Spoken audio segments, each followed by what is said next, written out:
Good morning and welcome to the first meeting of the Equalities and Human Rights Committee in 2021. Apologies have been received this morning from Alec Cole-Hamilton and Gillian Martin. We have had a change of personnel on the committee. I'd like to welcome Joe Fitzpatrick and thank Fulton McGregor for all his work during his time on the committee. If I could invite Joe Fitzpatrick to declare any relevant interests, please, Joe. Yeah, I have no relevant interests. Thank you. Our next item of business is consideration of public petitions. I welcome David Stewart, who's attending to speak on petition PE 1695, Access to Justice in Scotland. Paper 1 relates to correspondence from the Public Petitions Committee, which asks us to identify whether committee is in a position to close petitions currently referred to us before the end of this parliamentary session. If a petition is not closed before the end of the session, it will carry over to our successor committee in the next session. If a petition is closed, petitioners can submit a petition in the same or similar terms in the next parliamentary session. The note by Clerks outlines our anticipated work programme for the remainder of this session, and members will wish to take into account this when considering what action to take on the petitions before us today. Are members content that when considering the petitions and our response to the Public Petitions Committee correspondence, the response is issued between committee clerks? They are. Okay. We'll now turn to the referred petitions. And with members' consent, I propose to first consider petition PE 1695 on access to justice in Scotland, to allow David Stewart to participate before he has to leave to attend another committee meeting. And I refer members to paper 3 of our meeting pack. We last considered this petition in March 2020 when we agreed to keep it open until the Scottish Government published its response to the consultation on legal aid reform in Scotland. That response was published in June. The Scottish Government indicates its ongoing engagement with stakeholders with a view to bringing forward legislative reform. Before inviting comments from members, can I invite Dave Stewart to say a few words on behalf of the petitioners? David. Thank you very much, Convener, and can I again thank all the committee members for allowing me to speak again in support of petition PE 1695 and for taking me early. I'm the substitute on the COVID committee today, so I have to disappear very quickly. Mr and Mrs Medell have sent in a submission, which I received last night, and with your permission, Convener, I'll pass that to the clerks and perhaps you can deal with it from there. And they're hoping to try and watch the broadcast in a live stream. When I addressed the committee in March last year, I was very impressed and indeed comforted by the support shown by all members towards this petition. So to summarise my remarks from last time, how do ordinary families on a modest income seek redress and justice? So the simplistic answer, Convener, is that they have to go through our Scottish legal system. However, there are 3 problems with that answer. The first problem is in human rights cases, the vast majority of law firms will not deal with cases. And the evidence I give towards that is Mr and Mrs Medell contacted over 50 firms across Scotland without success. Problem number 2 is even the law firms that do so only deal with prisoners or immigration issues. So that takes us to problem 3, even if we overcome the first 2, is that many law firms then will require substantial upfront payments. For example, one lawyer whom the Medells contacted wanted an upfront payment of £25,000 before proceeding, which at the time represented double the family's annual disposable income. So Judith Robertson, known to all the committee, the chair of the Scottish Human Rights Committee, met me since the last committee over Zoom to discuss the case, and I thank Judith Robertson for that opportunity. And she has said previously when she was speaking on human rights, I think in Westminster, I quoted this last time, I'll quote it again, Convener, it's difficult for anybody to take a case in Scotland. As I said, we have no power to support anybody to do that. In fact, we are expressly disallowed. So my feelings in endorsing the 2 statements I made previously, why do we not, as a parliament, give the Scottish Human Rights Commission the power to take up human rights cases? This, of course, as you know, Convener, is a Scottish Parliament responsibility administered by the corporate body.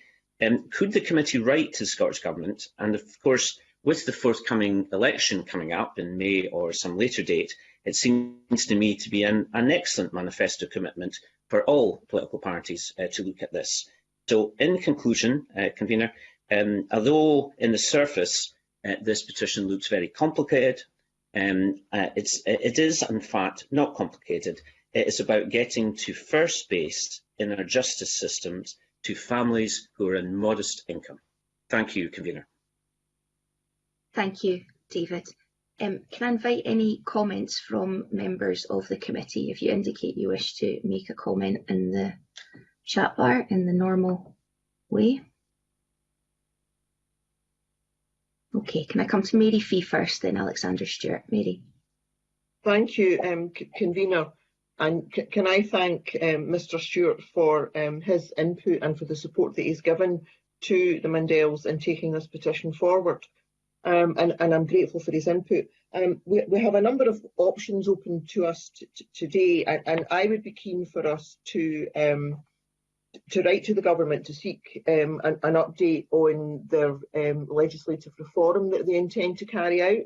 I mean, I think we've taken the petition as far as we can go, so I would suggest that we close the petition, try to get some kind of update from the government on the timescale for their legislative reform, and notify the petitioners that if that legislative reform is not satisfactory, they can raise another petition. But I also think there's some merit in the suggestion that Mr Stewart made about the Scottish Human Rights Commission, and I'm not sure if that's something we could perhaps take forward as well. Thank you. Thank you, Mary. Alexander. Yes, I'd like to acknowledge the work that David Stewart has put into this, and I would be concurring very much with my colleague Mary Fee there when she talks about us writing to government. I think that is an appropriate state of affairs for us to look at and to consider. And I also think that the Human Rights Commission is also an avenue that we should consider as a committee going forward. Thank you. Thank you. Joe Fitzpatrick, can I come to you? Yeah, just obviously to welcome the fact that the government has indicated its intention to introduce legislation. So I just concur with the other points that members have made. Thank you. And Alison Harris. Thank you, Convener. I also would agree with the previous comments made by my colleagues. Thank you. Thank you. And I would note that if we do agree to close the petition, we can still write to the Scottish Government and note the ongoing concerns of the petitioners and the representations made by David Stewart, and the petitioners then have the option to submit an updated petition in the same or similar terms at the start of next session. So it very much sounds to me like the committee is of one mind that we will do those two things, that we will close the petition but write to the Scottish Government and raise the concerns that have been expressed. I can see nodding faces, and I'll just wait for a beat if anyone wishes to dissent. Okay, so we agree to close the petition and write to the Scottish Government. Thank you. If I can, our next item is petition PE 1372, access to justice in environmental matters, and I refer members to paper 2, which provides a summary of the status of the petition. In their most recent submission, the petitioners state that there's been next to no progress in terms of compliance with the Aarhus Convention in the 10 years since the petition was lodged, and they highlight a number of their remaining concerns. The balance for this committee to strike is whether there's any further action we can take at this stage of the session that will make a tangible difference to the progress of the petition, or whether there's merit in closing the petition at this stage while still highlighting the petitioners' concerns to the Scottish Government. If we close the petition, it might allow petitioners to lodge a petition in the same or similar terms in the next session, supported by a consolidated evidence base. Can I ask members if they have any comments or suggested actions on this petition, please?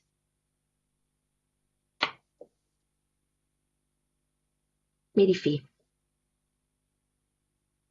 Convener, I remember this petition from last session of Parliament when I was convener of this very committee in its previous life as the Equalities Committee. This has been something that's been going on for a long, long time, and I accept that some progress has been made, but there has been very little progress. So whilst I would support closing the petition, I think we should write to government to highlight the view of the petitioners that there has been next to no progress. And if we could perhaps emphasise the fact that we would like to see progress made in the next session of Parliament. We have very little scope to do any work on this, so I think closing it is the best thing to do. And also notify the petitioners that if they do not see any progress being made in the next session, that they can indeed submit another petition. Thank you. Thank you, Mary. I don't see anyone else wishing to come in. I suppose the other point that I would make is that it may well be that this petition would sit more comfortably with another committee, with the next session. So I think I would agree that closing the petition would be the thing to do, particularly when we're not closing any options to the petitioners. They can resubmit. If everyone is happy with that action, I'll just give a second for anyone to chat and type in the chat box if they disagree. Okay, we will do as suggested and close that petition and write with our comments to the Scottish Government. Next item is petition PE 1787, the use of Makaton Sign Language in the legal system. And I refer members now to paper 4 on petition PE 1787, which was referred to us in October. The paper summarises the initial consideration by the Public Petitions Committee and notes evidence submitted to that committee by Police Scotland, Scottish Courts and Tribunal Service and the Scottish Government. My personal opinion is that this would be an area of great interest for the committee. However, given the time we have left and the current workload, it's something that perhaps we would ask the successor committee to look into. So I would wish to keep the petition open and to note in our legacy report an indication that we would like the successor committee to look into this matter and give it the attention that it deserves. Alexander Stewart, can I bring you in? Echo your comments there. I think there is very much merit in this, and there's an opportunity for the legacy report to include this and take it forward because it will become and still is very relevant for those individuals that see this as a real option and a necessity. So I do believe there is a real opportunity for us to consider that in the legacy and for it to emerge in the next session as well. Thank you. Mary Fee, can I bring you in? Thank you, Convener.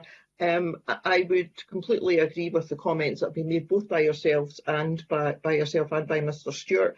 I think it should be kept open, included in the legacy paper, and I would very much like to see our successor committee in the next session do something. This is a very, very important issue, and it fits very nicely into our remit as equalities and human rights. It's a human rights issue, and I would like to see the next committee do something with this. So thank you.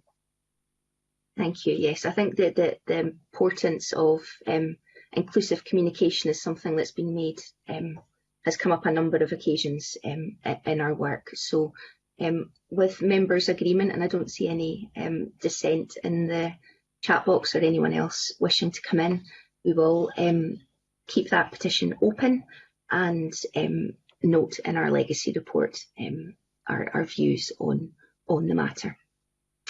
The final petition for our consideration is PE 1817 on end conversion therapy, which was referred to the committee in October 2020.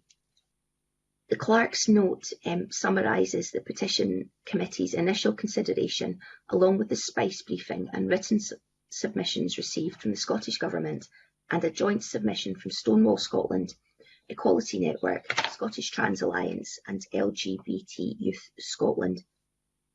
It also refers to the most recent submission to this committee from the Equalities Organisation, which asks the committee to keep the petition open for detailed consideration by our successor committee, including engagement with the new Scottish Government. And again, I think this is a matter of great importance which requires proper attention, and whilst we can't bind any future committee or government, I would wish to put in strong terms that this is something we feel needs to be looked at in the next session. Can I bring in members for comments now? If I go to Joe Fitzpatrick first. Yeah, thanks very much, Convener. I absolutely agree with you that I think we need to write in strong terms in the legacy paper that this is something that needs to be taken forward. It's a bit of a shame on us all that we're in at this day and age with so much reforms and this kind of behaviour is still legal within Scotland. And while I'm not sure there's particularly strong evidence that it is happening, that shouldn't stop us taking forward legislation. I think potentially this is an area where the committee might want to consider, if it's in the future committee might want to consider whether this is appropriate for a committee bill. Might not be able to get to the point of being a priority for any government in the future. And if that's the case, then I think the committee should look as to whether we can use the particular powers we have in the Scottish Parliament to take forward committee legislation to basically put it beyond doubt that this kind of behaviour is not acceptable in Scotland. Thanks. Thank you. Mary Fee, can I bring you in now, please? Thank you, Convener. I fully support the comments that have just been made by Joe Fitzpatrick. I think we should include this, keep it open and include it in the legacy paper in very strong terms. And while I accept that we cannot tell a future committee what pieces of work they should be doing, I think we should give emphasis to the importance of this. And I would also be supportive of the potential for a future committee perhaps taking this through as a committee bill. It's a very, very important issue, and we need to make sure that this kind of behaviour is completely stopped. We cannot allow this to continue. Thank you both for those helpful comments. And yes, I think whilst I say we can't bind a future committee, we can certainly present them with the evidence and our reflections on the importance of these matters that we're asking them to pick up. I don't see anybody else wishing to come in, so just to confirm that we will, again with this petition, keep the petition open and include in our legacy report our request that the matter be picked up and fully investigated and acted on by the successor committee. I can see nodding heads, so we have agreement there. That concludes consideration of our petitions. The clerks will liaise with the Public Petitions Committee clerks to update that committee on the actions agreed and to identify which petitions remain open and why, and which petitions have been closed. Agenda item 3 is subordinate legislation.